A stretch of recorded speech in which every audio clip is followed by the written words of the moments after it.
मंगलवार रात किसान आगुआं नाल गृह मंत्री अमित शाह ने बैठक की थी तो हर किसी ਨੂੰ उम्मीद सी कि शायद केंद्र किसानां दा यह टकरा खत्म हो जाएगा, पर वो मीटिंग भी बेसिट्टा रही। जिस तो बाद किसान आगुआं ने बुधवार की मीटिंग दे विच ना जाण दा फैसला किया ਅਤੇ केंद्रीय खेतीबाड़ी मंत्री नरेंद्र तोमर ने 20 पेजां दा एक सुझाव किसानां नूं भेजिया।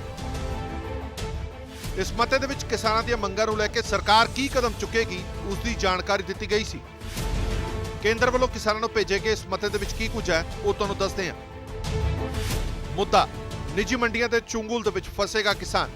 सुझाव सूबा सरकार निजी मंडियां दे रजिस्ट्रेशन की व्यवस्था लागू करेगी। सूबा सरकार APMC एक्ट के तहत निजी मंडियां ते टैक्स लगा सकेगी। मुद्दा पैन कार्ड वाले खरीदार करनगे किसान नाल धोखाधड़ी।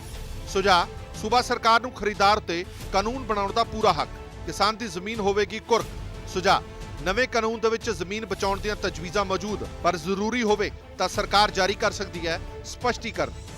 केंद्र सरकार इत्थे किसानां दे शंके नूं महज स्पष्टीकरण नाल दूर करन दी गल कर रही है, जबकि किसान अजिहा कानून ही नहीं चाहुंदे जिस दे विच उन्हां दी जमीन खोए जाण दा डर होवे।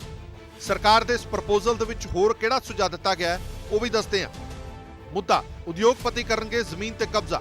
सुझाव खरीदार किसान दी जमीन अते उस ते कीती गई किसी भी उसारी ते कर्ज नहीं लै सकेगा, ना ही जमीन गहणे रखी जा सकेगी। मुद्दा खेती कानून सूबे के अधिकारों का हनन। सुझाव पास किए गए कानून पूरी तरह संविधानिक, संसद नूं खाद पदार्थों के व्यापार और उत्पादन उत्ते फैसला करने का संविधानिक अधिकार। विधान सभा कर सकती है अधिनियमां दे विच बदलाव। मुद्दा फसलों ते MSP खत्म हो जाएगी।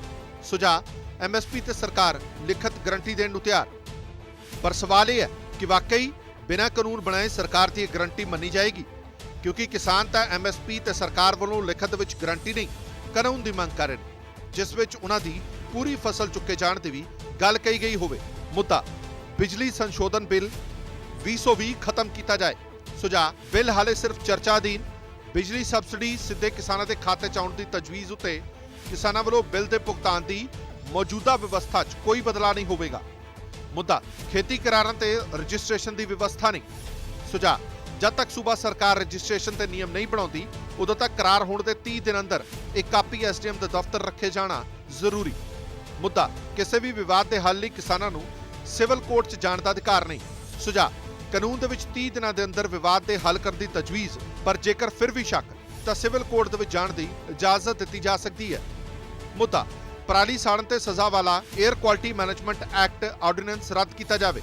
सुझाव किसानां दे खदशियां नूं दूर किया जाएगा। इत्थे भी किसान सरकार तो खदशे दूर करन दी नहीं सगों ऑर्डीनेंस रद्द करने की मांग कर रहे हैं, क्योंकि इस एक्ट के तहत पराली साड़न वाले ते 1 करोड़ रुपए का जुर्माना और 5 साल तक की जेल हो सकती है, जो कि किसानों उत्ते एक होर तशद्दद वाला कानून साबित हो सकता है। यही वजह है कि किसानों ने सर्बसम्मति नाल केंद्र सरकार के इस प्रपोजल नूं रद्द कर दिता है। देखिए, कटौती कर दी या कम कर दिए, ये सारे प्रपोजल गोलमोल हैं, स्पष्ट नहीं है। एक हमको प्रपोजल चाहिए ही नहीं, ये भी हमको प्रपोजल नहीं चाहिए था, उन्होंने भेजा, हमारे पूरी जो कमेटी है उसने इसको खारिज कर दिया। केंद्र सरकार अजे भी किसानों को कुछ सोधां दे नाल ही मनाउण दी कोशिश दे विच लगी हुई है, जबकि किसान अपने तिन्ने कानूनां नूं रद्द कराउण दी मंग ते कायम ने, ते इसलिए केंद्र के इस मते नूं उन्हां वल्लों सर्बसम्मति नाल नकार दिता गया। Bureau report PTC news.